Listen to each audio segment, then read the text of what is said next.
This is a pretty fun song. Taylor Swift, Love Story, 2008, from her album Fearless. That a lot of what I played right there was actually done on the banjo. So we're going to look in this lesson at how to do a little picking thing on the guitar that sounds like what the banjo is doing. Now, part of the thing is the guitar is in a different tuning here. We're playing it with the first string tuned down a whole step to D, and then capoed at the second fret. Tuning this first string down to D makes the top four strings of the guitar the same as they would be on the banjo, so it makes it very easy to play those chords and get that nice picking sound. Now, the song could be played just in standard tuning, just strumming chords. So a campfire version of this would be very easy to play. Just strum some normal chords, sing through the song. But there are a lot of nice little nuances in the picking and the chords that make it a little bit more interesting. So that's more what we're going to kind of delve into in here.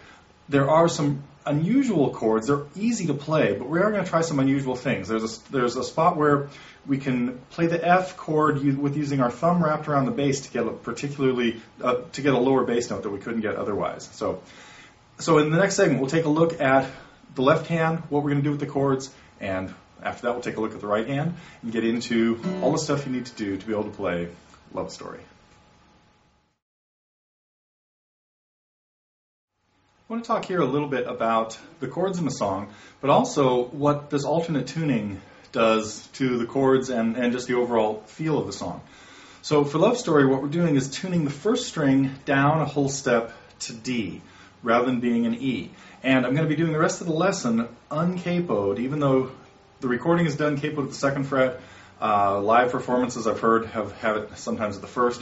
We're doing this lesson uncapoed. So by tuning the first string down to D, and the way you would do that is instead of the first string being tuned to the fifth fret of the second string, come to the third fret of the second string and make sure they match. So now I have E, A, D, G, and B. Those five strings are all same as in standard tuning, and a D on the first string.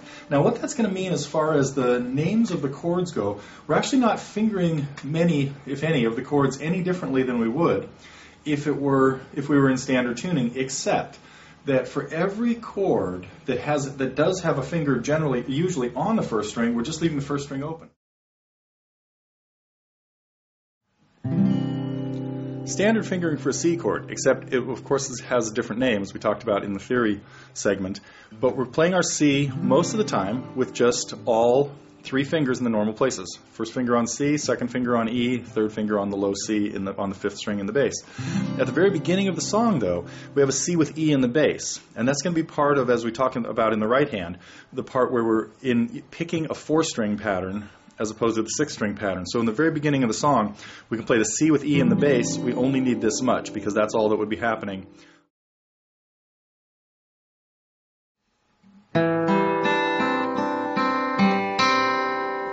In the right hand, we're going to be doing a couple of different patterns, two different finger-picking patterns, although they're really the same. It's an 8-note pattern that at one point I'm going to call it a pick-4 pattern, meaning we're only going to hit four strings, the fourth, third, second, and first strings. let's take a look at this now, section by section, measure by measure. You should have 4 pages in front of you. A page that is the tablature written out with just 4 lines on it, and then 3 pages of the chart where the chords are on one page and the lyrics are on the next 2 pages. So there's basically 3 main sections, well, 4 sections of the song, 3 or 4 sections. We'll talk about them as we go. But the first thing I want to talk about is the introduction, where we have C with E in the bass, and then just the little picking pattern we just looked at in the right hand.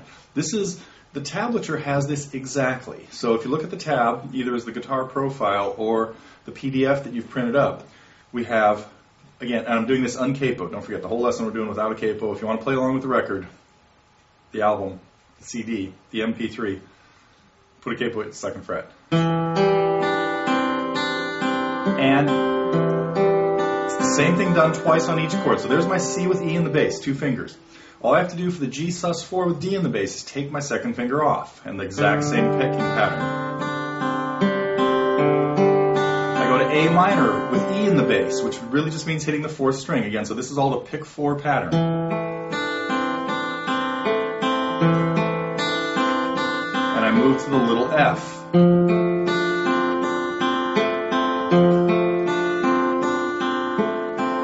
In the first verse, I'm going to do exactly that again. That's why I'm calling that one a pick 4 verse. So in the first verse, we're going to still play C with E in the bass. The real speed of the song is about 120 beats a minute. I've got a metronome set at 90 right now, so I'll be your play-along partner here for this. And what we're going to do is just run through the whole thing one time the way the chart is up till the bridge. So everything in the key of C. We'll do an introduction and 1 verse with a pick 4, 1 verse with a pick 6. We'll go into the finger strumming version for the pre-chorus, and then we'll strum through the chorus. And then we'll hit the chords for the bridge, and that'll be it. Here we go. Let's hear 2, 3, 4.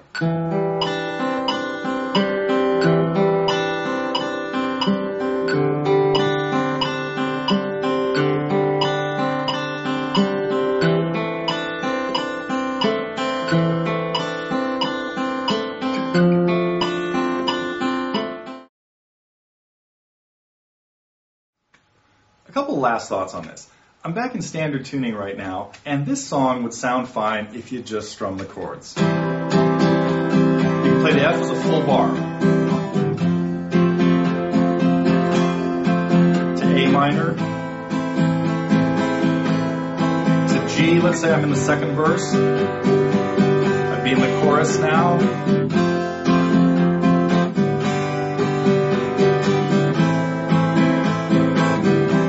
So the song, again, could be simplified down to really just being a campfire song, especially if you like to sing it, and if you have the voice to sing it and all that kind of stuff. But it's really nice to get some of these little intricacies and things in here to work on your picking. The picking is, again, very, very simple compared to some of the other finger picking songs we've done up here, but it's still a very good pattern to be able to get down. So there are a lot of nice little things kind of going on in this song, and again, definitely some unusual, although easy, chords.